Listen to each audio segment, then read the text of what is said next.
para efecto de compañeros que no pudieron presentarse en la charla.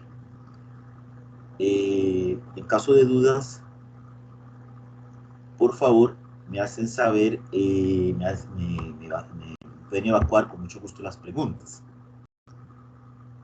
El día de hoy, 27 de febrero, nos corresponde analizar fundamentalmente el capítulo 3 del libro de texto. Este capítulo habla principalmente de 3 puntos de vista. El primero de ellos es el comerciante como tal.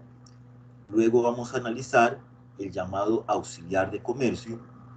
Y luego vamos a analizar finalmente lo que es el régimen sancionatorio del comerciante. Entonces, básicamente, esas son las 3 situaciones fundamentales que vamos a analizar en este tercer capítulo del libro de texto. Iniciamos un poco con el concepto de comerciante. ¿Qué se puede entender como un comerciante, verdad? Vimos en capítulos anteriores un poco este concepto, el concepto de empresario, pero no tanto lo que es comerciante como lo establece la legislación mercantil costarricense. Tenemos que el comerciante es aquella persona, digamos, con una total capacidad que se dedica de manera profesional a ejercer una serie de actos de comercio. Y además, estos actos en muchos casos van a estar regulados por el derecho comercial. Entonces, por lo tanto, estos comerciantes van a estar totalmente basados en lo que establezca el Código de Comercio. Ese sería el concepto más idóneo para entender el comerciante. Cuando nosotros hablamos de comerciante, tenemos que tomar en cuenta una serie de elementos fundamentales. Uno de ellos es, por ejemplo, generar lucro. Siempre el comerciante va a buscar generar un lucro, un beneficio para satisfacer sus necesidades. También hay que tomar muy en cuenta también el ejercicio reiterado, repetitivo del acto de comercio que él va a ir realizando de manera paulatina. Entonces también hay que tomar muy en cuenta esa idea en el concepto de el comerciante. Tenemos también de que el comerciante va a desarrollar su labor a través de 3 medios. El primero de ellos es como persona física, el segundo de ellos es lo que conocemos como la empresa individual de responsabilidad limitada, y el tercero de ellos es desde el punto de vista de un comerciante colectivo. Hablemos un poco de cada uno de ellos. Hablemos del comerciante como persona física. Aquí es, digamos, esa persona individual, un vendedor individual que va a vender una serie de productos o servicios y va a ejercer de manera independiente esos actos de comercio. Hay ventajas y desventajas. Ventajas, que todo lo que él realiza va a ser para su peculio, para su ganancia. Desventajas es que si cae en una situación de quiebra o de desestabilización financiera, él se va a ver perjudicado en su patrimonio personal también, porque él actúa como persona física. Este comerciante como persona física también es importante manifestar de que está sujeto a la regulación, sujeto a lo que es el pago de seguros de profesional independiente de la Caja del Seguro Social, el pago de impuestos, el pago de patentes por la actividad que él va a realizar. Ok, eso es, digamos, lo más importante acá. También antes de entrar al otro tipo de comerciante, es importante referirles con el tema de la responsabilidad limitada. El comerciante independiente tiene una responsabilidad ilimitada, que es lo que ya hablamos del tema del patrimonio. O sea, ante una quiebra, ante una situación de juzgamiento, su patrimonio personal se va a ver afectado. Entonces la responsabilidad va más allá, es ilimitada. El otro comerciante, que es el que se conoce como la empresa individual de responsabilidad limitada, esto es lo que conocemos el día de hoy como las llamadas pymes, pequeñas y medianas empresas, donde se busca inscribir a la empresa bajo ese régimen, en donde el comerciante va a separar su patrimonio del patrimonio de la empresa que va a desarrollar. Aquí, lógicamente, tenemos esa responsabilidad limitada. Si la empresa se va a ver afectada, solo la empresa se va a ver afectada, no el patrimonio personal del comerciante. Este tema de la empresa individual de responsabilidad limitada a nivel local, como tal, no ha entrado como se entiende, pero se ha tratado de adecuar a la figura de la pequeña y la mediana empresa, fundamentalmente. Entonces, ya con la temática que se está desarrollando en el país a través del Ministerio de Economía, Industria y Comercio, podría adecuarse con bien esta figura a la llamada empresa individual de responsabilidad limitada.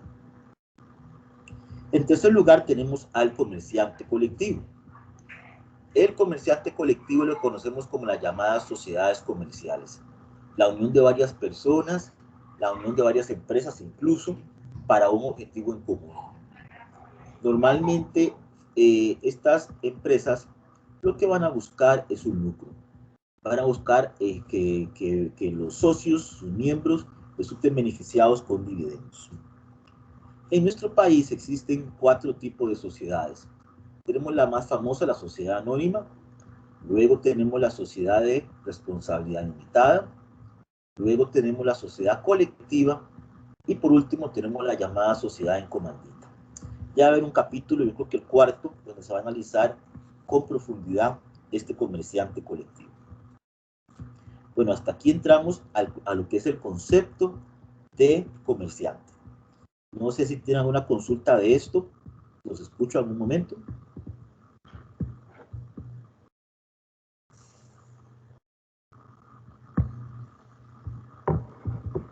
De acuerdo. Pasemos ahora a analizar la otra parte de este capítulo, que son los llamados auxiliares de comercio. Ellos son los colaboradores del comerciante, o sea, están ahí para ayudar a que el comerciante desempeñe su labor de una manera más adecuada. Normalmente, la legislación comercial establece una lista, un listado de los llamados auxiliares de comercio. Vamos a ir viendo cada uno de ellos para que ustedes vean, digamos, la labor fundamental que ellos van a desempeñar. Tenemos en primer lugar los comisionistas, tenemos los llamados corredores jurados, tenemos los factores, tenemos los porteadores, tenemos los agentes viajeros, tenemos los representantes de casas extranjeras, tenemos los dependientes y tenemos los agentes o corredores de aduanas. Esos son los llamados auxiliares de comercio.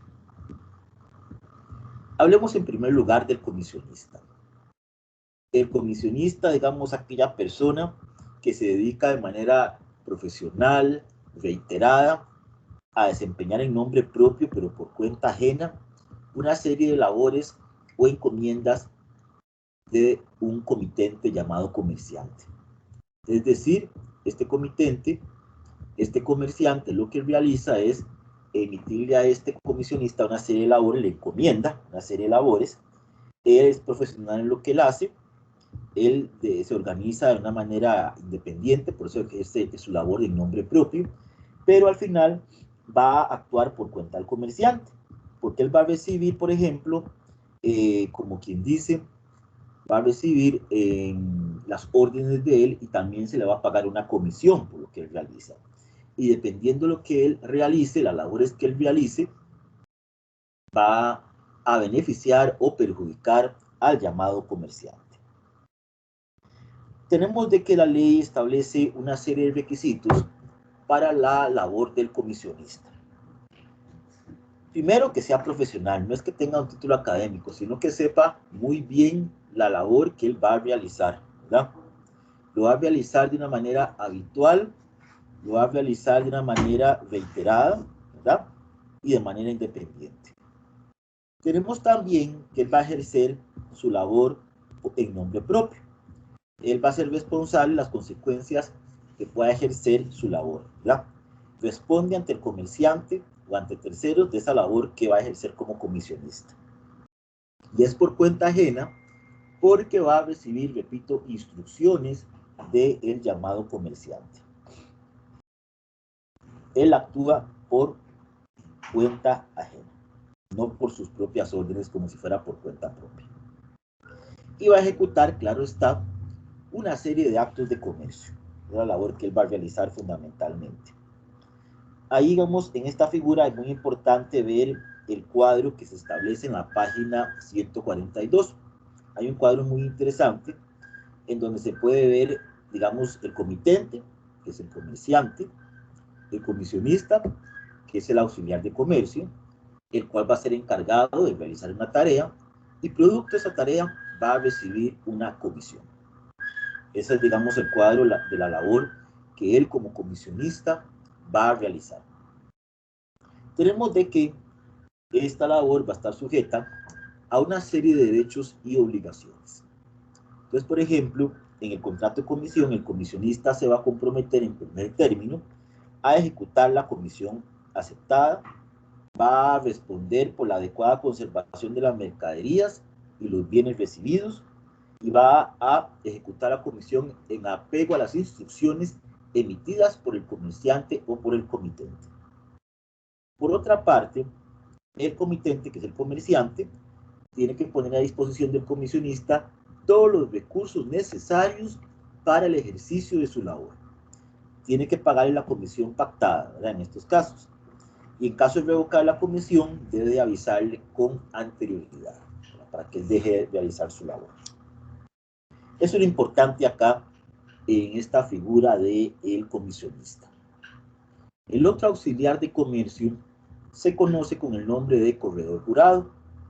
El corredor jurado es aquel auxiliar de comercio que se va a encargar de unir a dos partes, va a probar negocios, va a ajustar negocios. Es unir a dos puntos de vista o unir a dos partes. A ustedes yo creo que se les hace muy común, principalmente en la temática de un corredor de bienes raíces, un corredor de bolsa, ¿verdad? Que une a dos entidades y así por el estilo. Eso es lo que él hace, unir a dos partes. Ya cuando el negocio está armado, ya está ajustado, él se sale de la relación y cobra su comisión. Esa es la labor que hace el llamado comisionista. La ley establece una serie de requisitos para que él pueda ejercer su labor. Tenemos que tiene que haber cumplido, por ejemplo, 21 años, ser costarricense, aunque pueda estar 3 años en el territorio nacional, inclusive, tener una preparación suficiente en materia de economía y hacienda, tener domicilio en la República y ser de buena conducta. Eso es fundamentalmente la labor que él debe realizar. Su labor va a estar basada en un contrato de corretaje, que es el medio por el cual este corredor va a ajustar, aprobar y fomentar una serie de negocios. En nuestro país existen dos grandes grupos de corredores. Tenemos el corredor jurado público y el corredor jurado privado. El corredor jurado público es aquel que va a estar emitido por el Código de Comercio y tiene fe pública, ¿verdad? Entonces, todos los actos que él va a realizar van a ser considerados como ciertos. Y el privado, aunque su labor no está reconocida, sí ha sido reconocido en el comercio en general, ¿verdad? De hecho, la gran parte de los corredores son desde un punto de vista privados, ¿verdad? Aunque hay algunos públicos que van a ser autorizados por una serie de legislaciones. Ok. Tenemos de que esta labor del corredor va a estar sujeto, por ejemplo, a una serie de prohibiciones. Por ejemplo, él no se va a poder involucrar en negocios en los que él intervenga de manera directa, como si fueran de él. No puede ser ni socio ni dependiente del comerciante.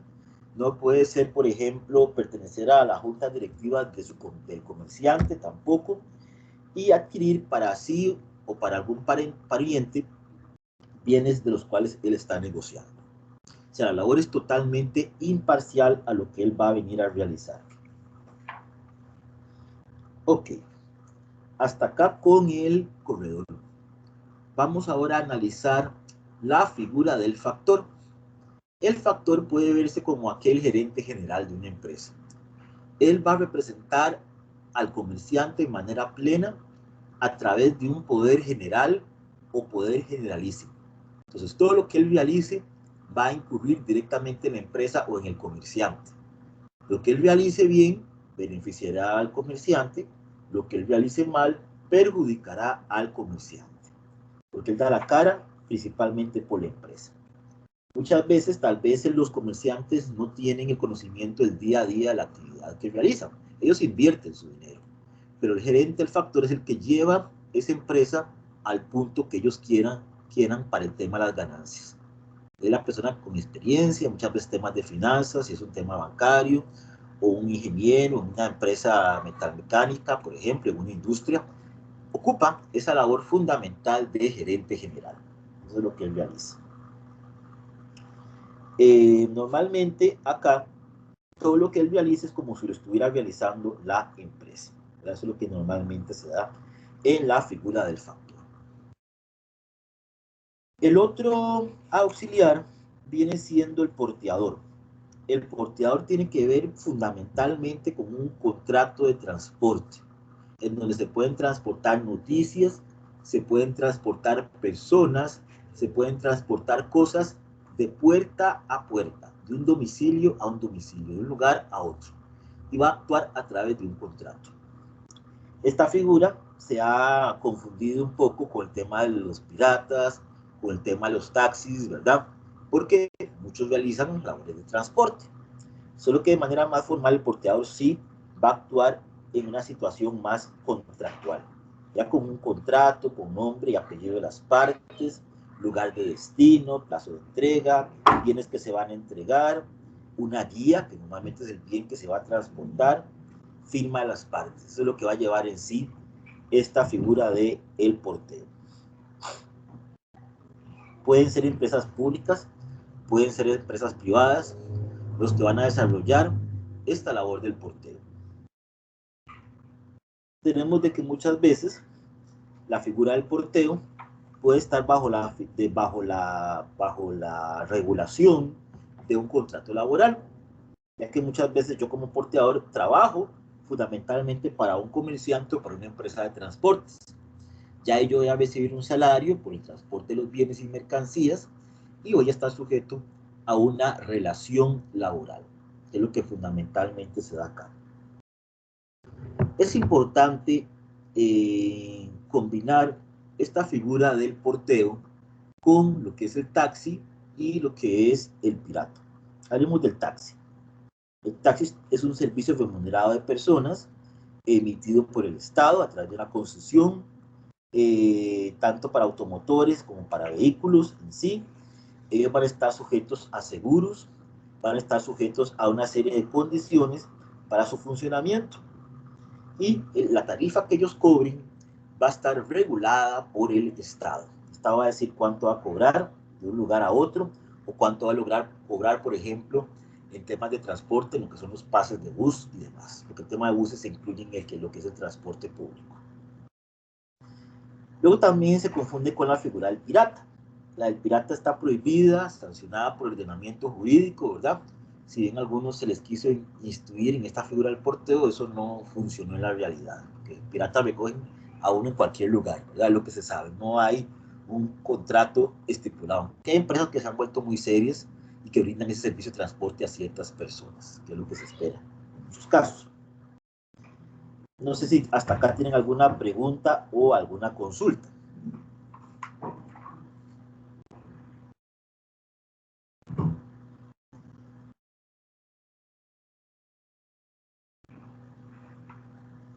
Pasemos ahora a analizar el otro auxiliar de comercio que se conoce con el nombre de agente viajero.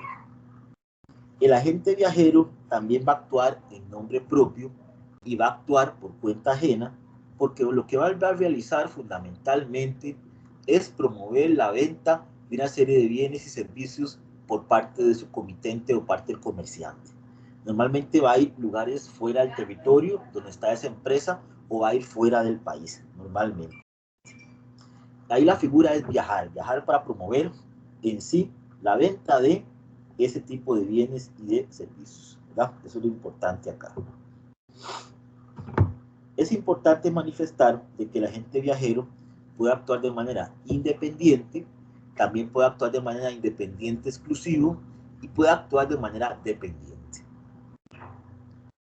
El agente viajero independiente normalmente actúa en nombre propio pero por cuenta ajena. Es decir, él asume las consecuencias de su negocio, pero va a recibir instrucciones del comerciante.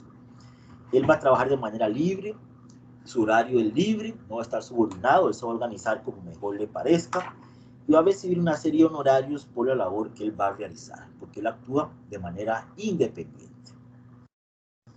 El independiente exclusivo, además de lo que les acaba de describir, lo que implica es que él tiene un contrato de exclusividad.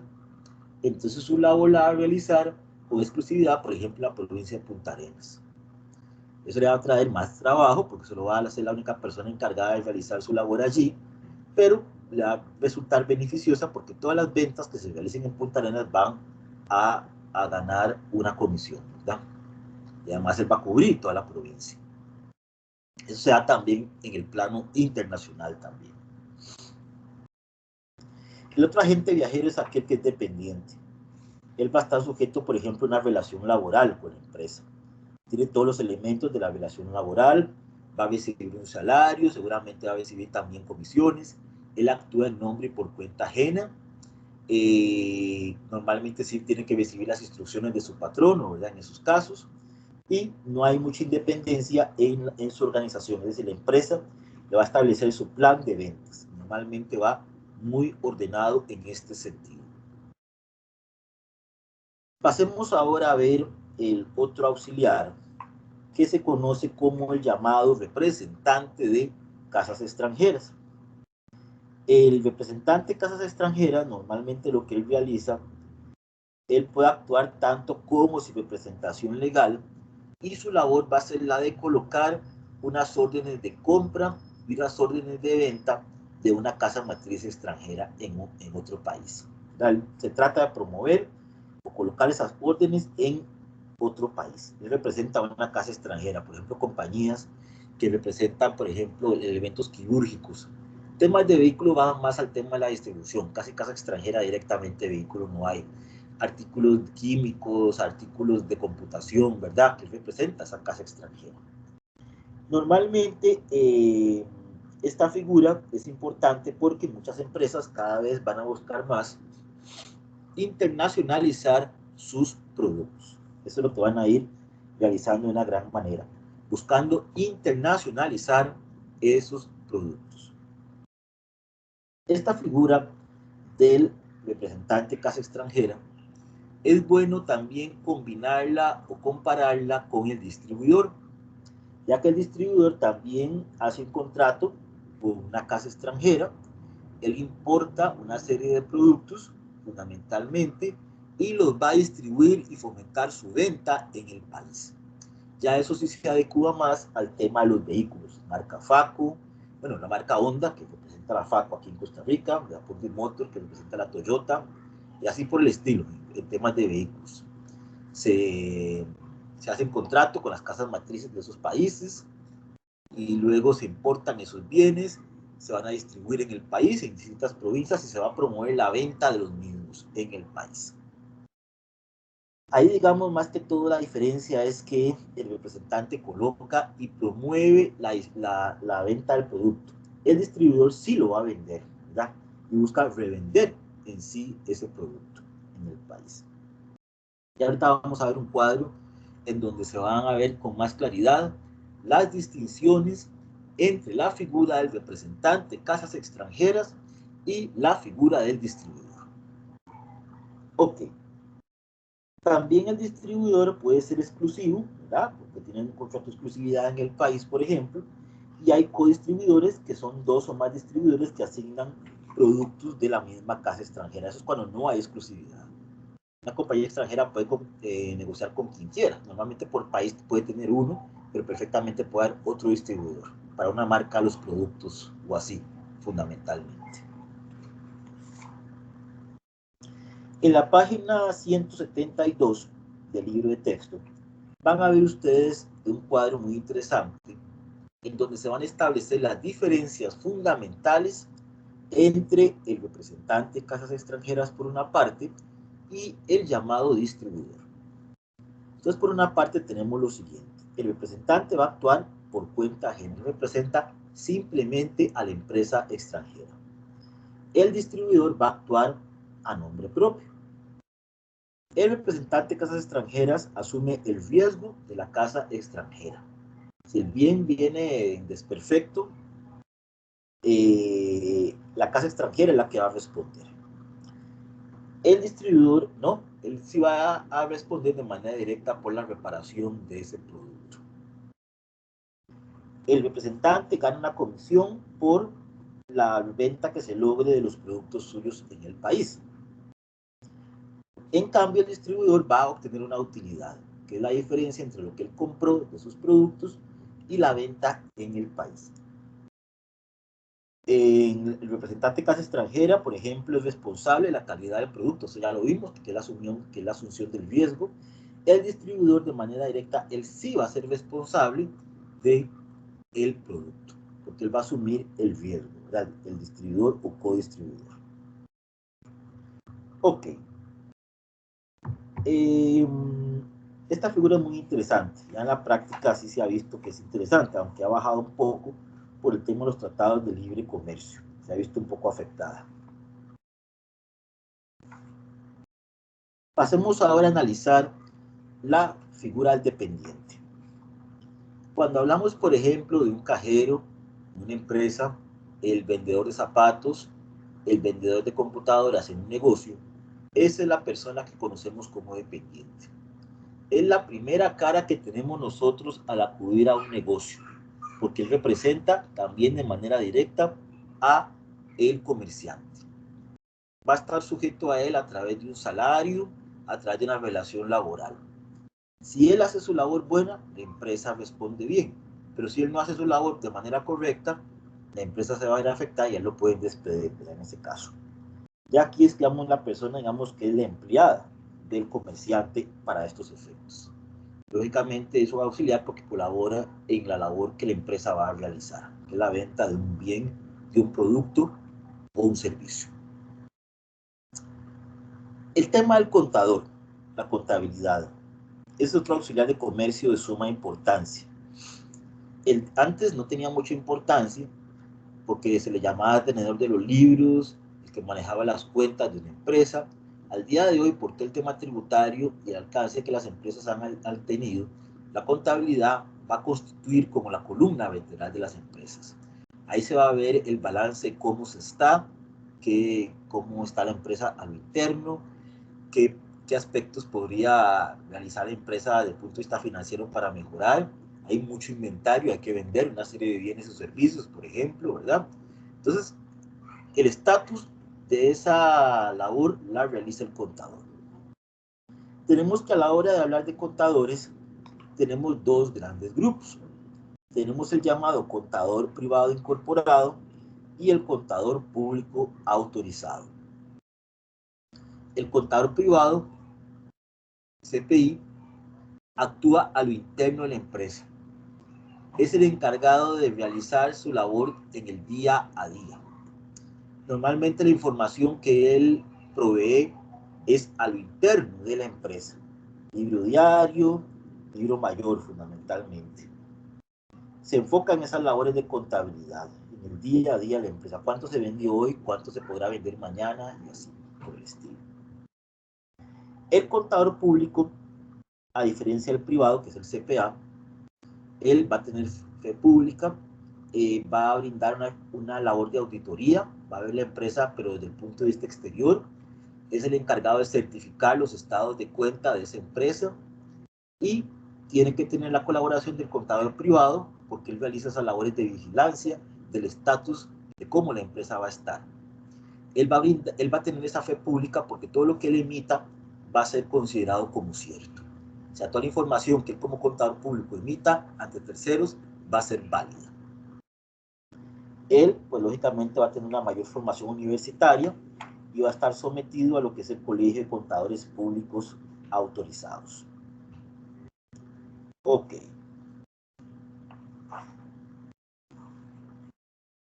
El otro auxiliar de comercio es conocido como el llamado agente de aduanas.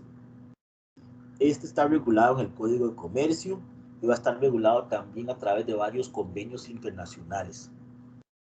El convenio internacional de mayor importancia se conoce como el Código Aduanero Centroamericano y su respectivo reglamento.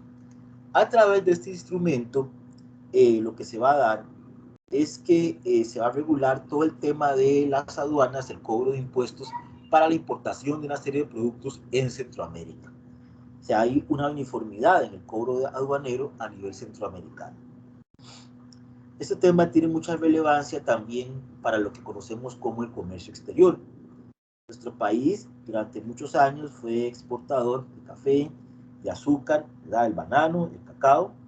Ya esa labor se ha ido sustituyendo por una serie de productos, la sustitución de las llamadas exportaciones, la implementación de las zonas francas, la incentivación de los tratados de libre comercio, ¿verdad?, con distintos países. Entonces, todo esto lleva en sí una gran labor aduanera, ya que, por ejemplo, los tratados de libre comercio, como ustedes bien lo saben, buscan regular la disminución de aranceles y de aduanas en una serie de productos que entren al país, fundamentalmente. Tenemos de que esta labor de la gente de aduanas tiene que ver no solo con la entrada de productos del país, también con la salida de productos. Pero ahí lo importante es que la salida de los productos va a estar regida por otro sujeto que ya vamos a ver ahorita, que se conoce como el operador económico autorizado, que ya ahorita vamos a explicar un poco en qué se trata. Hablemos un poco de la labor propiamente del agente aduanero, ¿verdad? Él va a tener la licencia del Estado, va a ayudar al comerciante para establecer qué impuestos debe de pagar, tiene que tener formación en aduanas, debe de estar autorizado por el Ministerio de Hacienda, ¿verdad?, fundamentalmente. También tenemos de que tiene que tener una licenciatura en administración aduanera, muy importante, una experiencia de 2 años, tiene que brindar una garantía, una caución ante el fisco. A la par de este agente aduanero, como yo les decía, está el llamado operador económico autorizado. El operador económico autorizado normalmente es una persona física o jurídica de confianza que también forma parte de las operaciones aduaneras, pero se va a enfocar fundamentalmente en las exportaciones, en que las empresas locales logren colocar sus productos de la mejor manera fuera del país. Un poco la labor que hace Procome, la promotora de comercio exterior, ¿verdad? Ser un operador económico autorizado para las empresas locales, ¿verdad? Entonces, por una parte, el agente aduanero vela por los temas de importación del producto y el operador económico autorizado vela por la exportación y colocación de esos productos fuera del país. Bueno, eso sería, digamos, la importancia de estos temas de los auxiliares. No sé si tienen alguna consulta que puedan hacer en estos momentos.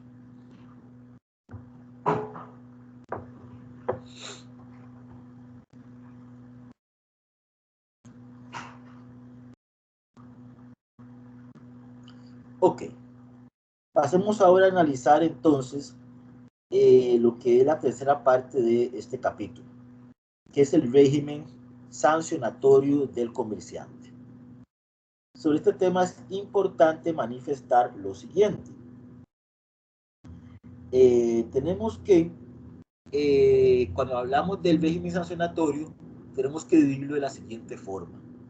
Tenemos que hablar en primer lugar de una serie de conductas que van a generar un tipo de castigo, y luego de ello tenemos que ver la sanción para ese tipo de conductas a realizar. Entonces hay que ver el ilícito por primera parte y luego también las sanciones. Tenemos que, por ejemplo, hay sanciones penales por una serie de conductas que son consideradas penales, por una parte. Entonces tenemos, por ejemplo, aquí la especulación, la usura, la publicación de balances falsos, la propaganda desleal, la violación de sellos. Todo ese tipo de delitos o hechos ilícitos van a generar una serie de sanciones que van desde días multa hasta penas de prisión. Entonces, normalmente en exámenes ustedes les preguntan eso, qué tipo de ilícitos, ejemplos de ilícitos penales existen, y algunas sanciones que se pueden aplicar a esos ilícitos penales. Tenemos por otra parte las sanciones administrativas. Las sanciones administrativas van más en el orden de la ley de promoción de la competencia y defensa efectiva del consumidor, ya que normalmente son una serie de conductas que se realizan a competidores de manera directa. Y la sanción viene siendo muchas veces contribuciones económicas, ¿verdad? Multas o una serie de pagos que se deben de realizar. Entonces, por ejemplo, tenemos algunos tipos de conductas que se realizan desde este punto de vista administrativo. Generar confusión en su establecimiento comercial con uno o varios competidores es uno.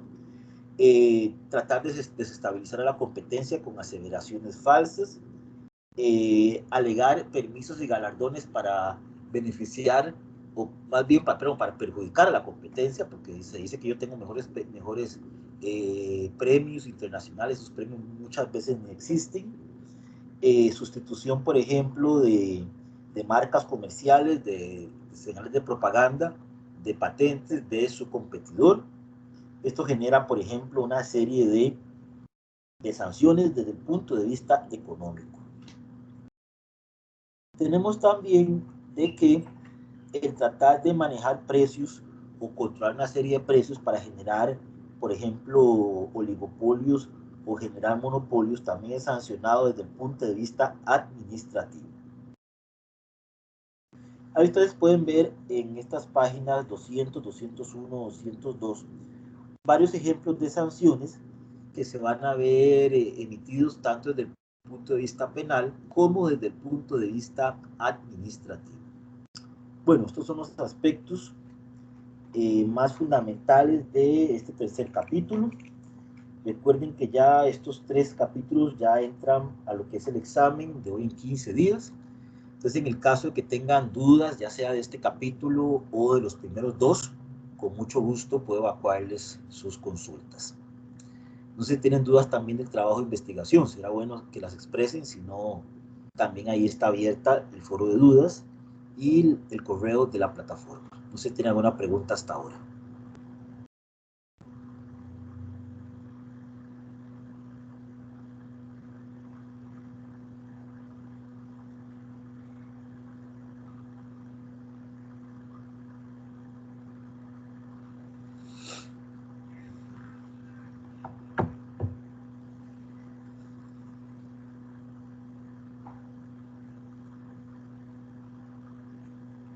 Bueno, entonces les agradezco mucho su presencia este sábado.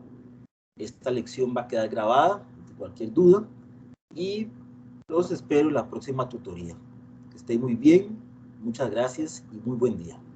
Hasta pronto.